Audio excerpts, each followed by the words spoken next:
The Yellow Wallpaper by Charlotte Perkins Gilman. First published in January 1892. It is very seldom that mere ordinary people like John and myself secure ancestral halls for the summer. A colonial mansion, a hereditary estate, I would say a haunted house, and reach the height of romantic felicity, but that would be asking too much of fate.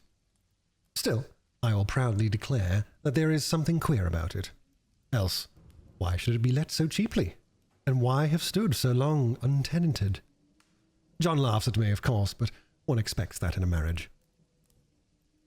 John is practical in the extreme. He has no patience with faith, an intense horror of superstition, and he scoffs openly at any talk of things not to be felt and seen and put down in figures. John is a physician, and perhaps, I would not say it to a living soul, of course, but this is dead paper and a great relief to my mind. Perhaps that is one reason I do not get well faster. You see, he does not believe I am sick. And what can one do? If a physician of high standing, and one's own husband, assures friends and relatives that there is really nothing the matter with one but temporary nervous depression, a slight hysterical tendency, what is one to do? My brother is also a physician, and also of high standing, and he says the same thing. So I take phosphates or phosphites, whichever it is, and tonics and journeys and air and exercise, and I'm forbidden absolutely to work until I'm well again. Personally, I disagree with their ideas. Personally, I believe that congenial work, with excitement and change, would do me good. But what is one to do? I did write for a while in spite of them, but it does exhaust me a good deal, having to be so sly about it, or else meet with heavy opposition. I sometimes fancy that in my condition, if I had less opposition and more society and stimulus, but John says the very worst thing I can do is think about my condition, and I confess it always makes me feel bad. So I will let it alone and talk about the house. The most beautiful place. It is quite alone, standing well back from the road, quite 3 miles from the village. It makes me think of English places that you read about, for there are hedges and walls and gates that lock, and lots of separate little houses for the gardeners and people. There is a delicious garden. I never saw such a garden. Large and shady, full of box-bordered paths and lined with long grape-covered arbors with seats under them. There were greenhouses too, but they are all broken now. There was some legal trouble, I believe, something about the heirs and co-heirs. Anyhow, the place has been empty for years. That spoils my ghostliness, I'm afraid. But I don't care. There is something strange about the house. I can feel it. I even said so to John one moonlit evening, but he said what I felt was a draught and shut the window. I get unreasonably angry with John sometimes. I'm sure I never used to be so sensitive. I think it's due to this nervous condition. But John says if I feel so, I shall neglect proper self-control. So I take pains to control myself, before him at least, and that makes me very tired. I don't like our room a bit. I wanted one downstairs that opened on the piazza and had roses all over the window, and such pretty old-fashioned chintz hangings, but John would not hear of it. He said there was only one window and not room for 2 beds, and no near room for him if he took another. He is very careful and loving, and hardly lets me stir without special direction. I have a schedule prescription for each hour in the day. He takes all care from me, and so I feel basely ungrateful not to value it more. He said we came here solely on my account, that I was to have perfect rest, and all the air I could get. "Your exercise depends on your strength, my dear," said he, "and your food somewhat on your appetite, but air you can absorb all the time." So we took the nursery at the top of the house. It is a big airy room, the whole floor nearly, with windows that look all ways, and air and sunshine galore. It was nursery first, and then playground and gymnasium, I should judge, for the windows are barred for little children, and there are rings and things in the walls. The paint and paper look as if a boys' school had used it. It is stripped off, the paper, in great patches all around the head of my bed, about as far as I can reach, and in a great place on the other side of the room, low down. I never saw worse paper in my life. One of those sprawling, flamboyant patterns committing every artistic sin. It is dull enough to confuse the eye in following, pronounced enough to constantly irritate and provoke study, and when you follow the lame, uncertain curves for a little distance, they suddenly commit suicide, plunge off at outrageous angles, destroy themselves in unheard-of contradictions. The colour is repellent, almost revolting, a smouldering, unclean yellow, strangely faded by the slow-turning sunlight. It is a dull, yet lurid orange in some places, a sickly sulphur tint in others. No wonder the children hated it. I should hate it myself if I had to live in this room long. There comes John, and I must put this away. He hates to have me write a word. We've been here 2 weeks, and I haven't felt like writing before since that first day. I am sitting by the window now, up in this atrocious nursery, and there is nothing to hinder my writing as much as I please, save lack of strength. John is away all day, and even some nights, when his cases are serious. I'm glad my case is not serious. But these nervous troubles are dreadfully depressing. John does not know how much I really suffer. He knows there is no reason to suffer, and that satisfies him. Of course, it is only nervousness. It does weigh on me not to do my duty in any way. I meant to be such a help to John, such a real rest and comfort, and here I am, a comparative burden already. Nobody would believe what an effort it is to do what little I am able, to dress and entertain and order things. It is fortunate Mary is so good with the baby. Such a dear baby. And yet I cannot be with him. It makes me so nervous. I suppose John never was nervous in his life. He laughs at me so about this wallpaper. At first he meant to repaper the room, but afterwards he said that I was letting it get the better of me, and that nothing was worse for a nervous patient than to give way to such fancies.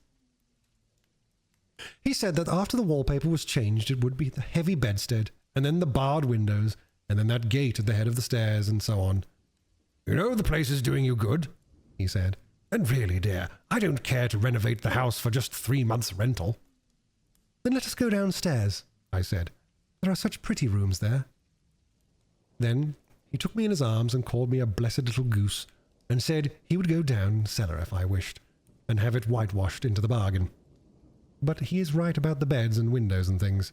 It is as airy and comfortable a room as anyone need wish, and of course I would not be so silly as to make him uncomfortable just for a whim. I'm really getting quite fond of the big room.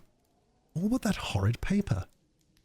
Out of one window I can see the garden, those mysterious deep-shaded arbours, the riotous old-fashioned flowers and bushes and gnarly trees. Out of another I get a lovely view of the bay, and a little private wharf belonging to the estate. There is a beautiful shaded lane that runs down there from the house. I always fancy I see people walking in these numerous paths and arbours, but John has cautioned me not to give way to fancy in the least. He says that with my imaginative power and habit of story-making, a nervous weakness like mine is sure to lead to all manner of excited fancies, and that I ought to use my will and good sense to check the tendency. So I try. I think sometimes that if I were only well enough to write a little bit, it would relieve the press of ideas and rest me. But I find I get pretty tired when I try. It is so discouraging not to have any advice and companionship about my work. When I get really well, John says we will ask Cousin Henry and Julia down for a long visit. But he says he would as soon put fireworks in my pillowcase as to let me have those stimulating people about now. I wish I could get well faster. But I must not think about that. This paper looks to me as if it knew what a vicious influence it had. There is a recurrent spot where the pattern lolls like a broken neck, and 2 bulbous eyes stare at you upside down. I get positively angry with the impertinence of it and the everlastingness. Up and down and sideways they crawl, and those absurd, unblinking eyes are everywhere. There is one place where two breadths didn't match, and the eyes go all up and down the line, one a little higher than the other. I never saw so much expression in an inanimate thing before, and we all know how much expression they have. I used to lie awake as a child and get more entertainment and terror out of blank walls and plain furniture than most children could find in a toy store. I remember what a kindly wink the knobs of our old big bureau used to have, and there was one chair that always seemed like a strong friend. I used to feel if any of the other things looked too fierce, I could always hop into that chair and be safe. The furniture in this room is no worse than inharmonious, however, for we had to bring it all from downstairs. I suppose when this was used as a playroom, they had to take the nursery things out, and no wonder. I never saw such ravages as the children have made here. The wallpaper, as I said before, is torn off in spots, and it sticketh closer than a brother. They must have had perseverance as well as hatred. Then the floor is scratched and gouged and splintered. The plaster itself is dug out here and there, and this great heavy bed, which is all we found in the room, looks as if it had been through the wars. But I don't mind it a bit. Only the paper. There comes John's sister. Such a dear girl as she is, so careful of me. I must not let her find me writing. She is a perfect and enthusiastic housekeeper, and hopes for no better profession. I verily believe she thinks it is the writing which made me sick. But I can write when she is out, and see her a long way off from these windows. There is one that commands the road, a lovely, shaded, winding road, and one that just looks off over the country, a lovely country too, full of great elms and velvet meadows. This wallpaper has a kind of sub-pattern in a different shade, a particularly irritating one, for you can only see it in certain lights, and not clearly then. But in the places where it isn't faded, and where the sun is just so, I can see a strange, provoking, formless sort of figure that seems to skulk about behind that silly and conspicuous front design. Oh, there's Sister on the stairs. Well, the 4th of July is over. The people are gone, and I am tired out. John thought it might do me good to see a little company, so we just had Mother and Nellie and the children down for a week. Of course, I didn't do a thing. Jenny sees to everything now. But it tired me out all the same. John says if I don't pick up faster, he shall send me to Weir Mitchell in the fall. But I don't want to go there at all. I had a friend who is in his hands once, and she says he's just like John and my brother, only more so. Besides, it is such an undertaking to go so far. I don't feel as if it was worth my while to turn my hand over for anything, and I'm getting dreadfully fretful and querulous. I cry at nothing, and cry most of the time. Of course I don't when John is here, or anybody else, but when I'm alone. And I am alone a good deal now. John is kept in town very often by serious cases, and Jenny is good and lets me alone when I want her to. So I walk a little in the garden, or down that lovely lane, sit on the porch under the roses, and lie down up here a good deal. I'm getting really fond of the room, in spite of the wallpaper. Perhaps because of the wallpaper. It dwells in my mind so. I lie here on this great immovable bed, it is nailed down, I believe, and follow that pattern about by the hour. It is as good as gymnastics, I assure you. I start, we'll say, at the bottom, down in the corner over there, where it has not been touched, and I determine for the 1000th time that I will follow that pointless pattern to some sort of a conclusion. I know a little of the principle of design, and I know this thing was not arranged on any laws of radiation, or alternation, or repetition, or symmetry, or anything else I've heard of.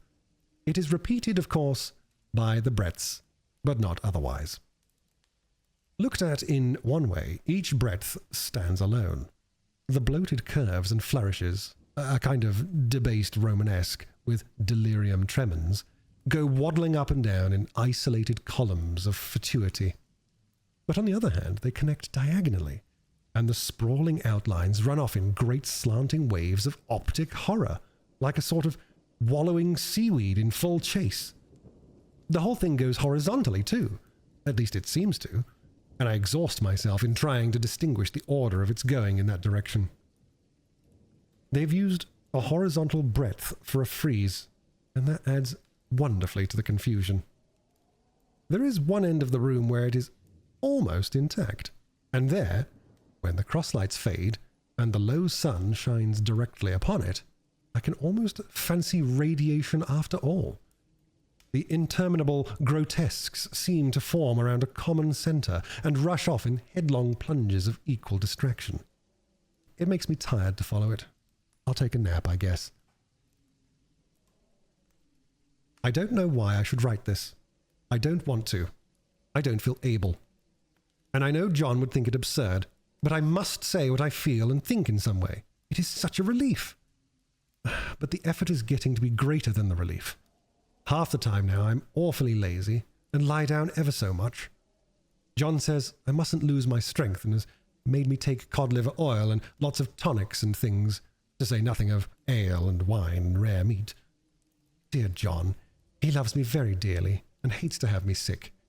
I tried to have a real earnest, reasonable talk with him the other day and tell him how I wish he would let me go and make a visit to cousin Henry and Julia. But he said I wasn't able to go, nor able to stand it after I got there, and I did not make out a very good case for myself, for I was crying before I had finished. It is getting to be a great effort for me to think straight, just this nervous weakness, I suppose. And dear John gathered me up in his arms and just carried me upstairs and laid me on the bed and sat by me and read to me till it tired my head. He said I was his darling and his comfort and all he had, and that I must take care of myself for his sake and keep well. He says no one but myself can help me out of it, that I must use my will and self-control and not let any silly fancies run away with me. There's one comfort. The baby is well and happy, and does not have to occupy this nursery with the horrid wallpaper. If we had not used it until that blessed child would have, what a fortunate escape! Why, I wouldn't have a child of mine, an impressionable little thing, live in such a room for worlds. I never thought of it before, but it is lucky that John kept me here after all. I can stand it so much easier than a baby, you see. Of course, I never mention it to him anymore. I'm too wise. But I keep watch of it all the same. There are things in that paper that nobody knows but me, or ever will. Behind that outside pattern, the dim shapes get clearer every day. It is always the same shape, only very numerous. And it is like a woman stooping down and creeping about behind that pattern. I don't like it a bit. I wonder, I begin to think, I wish John would take me away from here. It is so hard to talk with John about my case because he's so wise and because he loves me so. But I tried it last night. It was moonlight. The moon shines in all around just as the sun does. I hate to see it sometimes. It creeps so slowly and always comes in by one window or another. John was asleep and I hated to waken him, so I kept still and watched the moonlight on that undulating wallpaper until I felt creepy. The faint figure behind seemed to shake the pattern, just as if she wanted to get out. I got up softly and went to feel and see if the paper did move. And when I came back, John was awake. "What is it, little girl?" he said. "Don't go walking about like that. You'll get cold." I thought it was a good time to talk, so I told him I was really not gaining here, and that I wished he would take me away. "My darling," said he, "our lease will be up in 3 weeks, and I can't see how to leave before. The repairs are not done at home, and I cannot possibly leave you town just now. Of course, if you were in any danger, I could and would. But you really are better, dear, whether you can see it or not. I am a doctor, dear, and I know. You are gaining flesh and colour. Your appetite is better. I feel really much easier about you." "I don't weigh a bit more," said I, "nor as much. And my appetite may be better in the evening when you're here, but it is worse in the morning when you're away." "Bless your little heart," he said with a big hug. "She shall be sick as she pleases. But now, let's improve the shining hours by going to sleep, and talk about it in the morning." And you won't go away? I asked gloomily. Why, how can I, dear? It's only 3 weeks more, and then we'll take a nice little trip of a few days while Jenny's getting the house ready. Really, dear, you are better.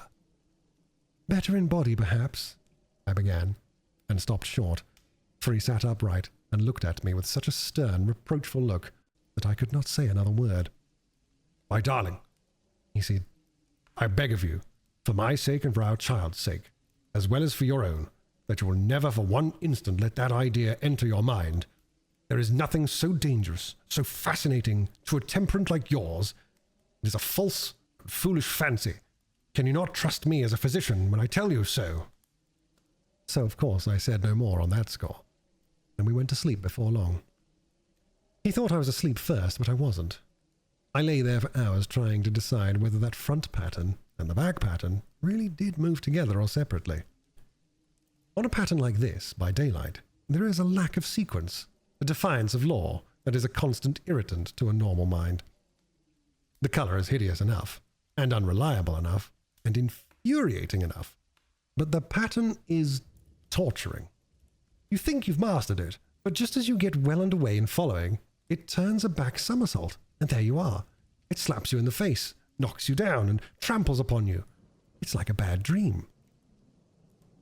The outside pattern is a florid, arabesque reminding of one of a fungus, if you can imagine a toadstool in joints, an interminable string of toadstools, budding and sprouting in endless convolutions. Why, that is something like it. That is, sometimes.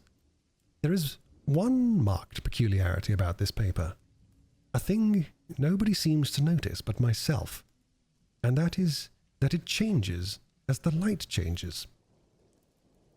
When the sun shoots in through the east window, I always watch it for at least that long, straight ray, it changes so quickly that I can never quite believe it. That is why I watch it always. By moonlight, the moon shines in all night when there is a moon. I wouldn't know it was the same paper. At night in any kind of light, in twilight, candlelight, lamplight, and worst of all by moonlight, it becomes bars. The outside pattern, I mean, and the woman behind it is as plain as can be. I didn't realize for a long time what the thing that was behind showed, that dim sub-pattern, but now I am quite sure it is a woman. By daylight she is subdued, quiet. I fancy it's the pattern that keeps her so still. It's so puzzling. It keeps me quiet by the hour. I lie down ever so much now. John says it is good for me, and to sleep all I can. Indeed, he started the habit by making me lie down for an hour after each meal. It is a very bad habit, I am convinced, for you see, I do not sleep. And that cultivates deceit, for I don't tell them I'm awake. Oh no. The fact is, I'm getting a little afraid of John. He seems very queer sometimes, and even Jenny has an inexplicable look. It strikes me occasionally just as a scientific hypothesis, that perhaps it is the paper. I've watched John, when he did not know I was looking, and come into the room suddenly on the most innocent excuses, and I've caught him several times looking at the paper. And Jenny, too. I caught Jenny with her hand on it once. She didn't know I was in the room, and when I asked her in a very quiet voice, with the most restrained manner possible, what she was doing with the paper, she turned around as if she'd been caught stealing, and looked quite angry, asked me why I would frighten her so. Then she said that the paper stained everything it touched, that she'd found yellow smooches on all of my clothes and John's, and she wished we'd be more careful. Did that not sound innocent? But I know she was studying that pattern, and I am determined that nobody shall find it out but myself. Life is very much more exciting now than it used to be. You see, I have something more to expect, to look forward to watch. I really do eat better, and am more quiet than I was. John is so pleased to see me improve. He laughed a little the other day, and said I seemed to be flourishing in spite of my wallpaper. I turned it off with a laugh. I had no intention of telling him it was because of the wallpaper. He'd make fun of me. He might even want to take me away. I don't want to leave now until I have found it out. There is a week more, and I think that will be enough. I'm feeling ever so much better. I don't sleep much at night, for it is so interesting to watch developments. But I sleep a good deal in the daytime. In the daytime, it is tiresome and perplexing. There's always new shoots on the fungus, and new shades of yellow all over it. I cannot keep count of them, though I have tried conscientiously. It is the strangest yellow, that wallpaper. It makes me think of all the yellow things I ever saw. Not beautiful ones like buttercups, but old, foul, bad yellow things. But there's something else about that paper. The smell. I noticed it the moment we came into the room, but with so much air and sun, it was not bad. Now we have a week of fog and rain, and whether the windows are open or not, the smell is here. It creeps all over the house. I find it hovering in the dining room, skulking in the parlor, hiding in the hall, lying in wait for me on the stairs. It gets into my hair. Even when I go to ride, if I turn my head suddenly and surprise it, there's that smell. Such a peculiar odor, too. I have spent hours in trying to analyze it, to find what it smelled like. It's not bad at first, and very gentle, but quite the subtlest, most enduring odor I ever met. In this damp weather, it's awful. I wake up in the night and find it hanging over me. It used to disturb me at first. I thought seriously of burning the house to reach the smell. But now I'm used to it. The only thing I can think of that it is like is the color of the paper. A yellow smell. There's a very funny mark on this wall, low down near the mop board. A streak that runs round the room. It goes behind every piece of furniture, except the bed. A long, straight, even smooch, as if it had been rubbed over and over. I wonder how it was done and who did it, and what they did it for. Round and round and round and round and round and round. It makes me dizzy. I really have discovered something at last. Through watching so much at night, when it changes so, I have finally found out. The front button does move, and no wonder. The woman behind shakes it. Sometimes I think there's a great many women behind, and sometimes only one, and she crawls around fast, and her crawling shakes it all over. Then in the very bright spots, she keeps still, and in the very shady spots, she just takes hold of the bars and shakes them hard. And she's all the time trying to climb through. But nobody could climb through that pattern. It strangles so. I think that's why it has so many heads. They get through, and then the pattern strangles them off and turns them upside down and makes their eyes white. If those heads were covered or taken off, it wouldn't be half so bad. I think that woman gets out in the daytime, and I'll tell you why. Privately. I've seen her. I can see her out of every one of my windows. It's the same woman, I know, for she's always creeping, and most women do not creep by daylight. I see her on that long shaded lane, creeping up and down. I see her in those dark grape arbors, creeping all around the garden. I see her on those long roads under the trees, creeping along, and when a carriage comes, she hides under the blackberry vines. I don't blame her a bit. It must be very humiliating to be caught creeping by daylight. I always lock the door when I creep by daylight. I can't do it at night, for I know John would suspect something at once. And John is so queer now that I don't want to irritate him. I wish he would take another room. Besides, I don't want anyone to get that woman out at night but myself. I often wonder if I could see her out of all the windows at once. But, turn as fast as I can only see out of one at a time. And though I always see her, she may be able to creep faster than I can turn. I've watched her sometimes away off in the open country, creeping as fast as a cloud shadow in a high wind. If only that top pattern could be gotten off from the under one. I mean to try it little by little. I found another funny thing, but I shan't tell it this time.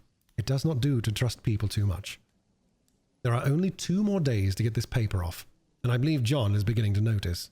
I don't like the look in his eyes. And I heard him ask Jenny a lot of professional questions about me. She had a very good report to give. She said I slept a good deal in the daytime. John knows I don't sleep very well at night, for all I'm so quiet. He asked me all sorts of questions too, and pretended to be very loving and kind, as if I couldn't see through him. Still, I I don't wonder he acts so, sleeping under this paper for 3 months. It only interests me, but I'm sure John and Jenny are secretly affected by it. Hurrah! This is the last day! But it is enough. John is to stay in town overnight and won't be out until this evening. Jenny wanted to sleep with me, the sly thing, but I told her I should undoubtedly rest better for a night all alone. That was clever, for really, I wasn't alone a bit. As soon as it was moonlight, and that poor thing began to crawl and shake the pattern, I got up and ran to help her. I pulled, and she shook. I shook, and she pulled. And before morning we had peeled off yards of that paper. A strip about as high as my head and half around the room. And then, when the sun came and that awful pattern began to laugh at me, I declared I would finish it today. We go away tomorrow, and they are moving all my furniture down again to leave things as they were before. Jenny looked at the wall in amazement, but I told her merrily I did it out of pure spite at the vicious thing. She laughed and said she wouldn't mind doing it herself, but I must not get tired. How she betrayed herself that time. But I'm here, and no person touches that paper but me, not alive. She tried to get me out of the room. It was too patent, but I said it was so quiet and empty and clean now that I believed I would lie down again and sleep all I could, and not to wake me even for dinner. I would call when I woke. So now she's gone, and the servants are gone, and the things are gone, and there is nothing left but that great bedstead nailed down with the canvas mattress we found on it. We shall sleep downstairs tonight and take the boat home tomorrow. I quite enjoy the room now it is bare again. How those children did tear about here. This bedstead is fairly gnawed. But I must get to work. I've locked the door and thrown the key down to the front path. I don't want to go out. I don't want to have anyone come in until John comes. I want to astonish him. I've got a rope up here that even Jenny did not find. If that woman does get out and tries to get away, I can tie her. But I forgot I could not reach far without anything to stand on. This bed will not move. I tried to lift it and push it until I was lame, and then I got so angry I bit off a little piece at one corner, but it hurt my teeth. Then I peeled off all the paper I could reach standing on the floor. It sticks horribly, and the pattern just enjoys it.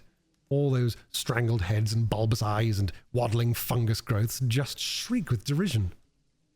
I am getting angry enough to do something desperate. To jump out of the window would be an admirable exercise, but the bars are too strong even to try. Besides, I wouldn't do it. Of course not. I know well enough that a step like that is improper and might be misconstrued. I don't like to look out of the windows even. There are so many of those creeping women, and they creep so fast. I wonder if they all come out of that wallpaper as I did. But I'm securely fastened now by my well-hidden rope. You don't get me out in the road there. I suppose I shall have to get back behind the pattern when it comes night, and that is hard. It is so pleasant to be out in this great room and creep about as I please. I don't want to go outside. I won't, even if Jenny asks me to. For outside you have to creep on the ground, and everything is green instead of yellow. But here I can creep smoothly on the floor, and my shoulder just fits in that long smooch around the wall, so I cannot lose my way. Why, there's John at the door. It's no use, young man, you can't open it. How he does call and pound. Now he's crying for an axe. It would be a shame to break down that beautiful door. John, dear, said I in the gentlest voice, the key's down by the front steps under a plantain leaf. That silenced him for a few moments.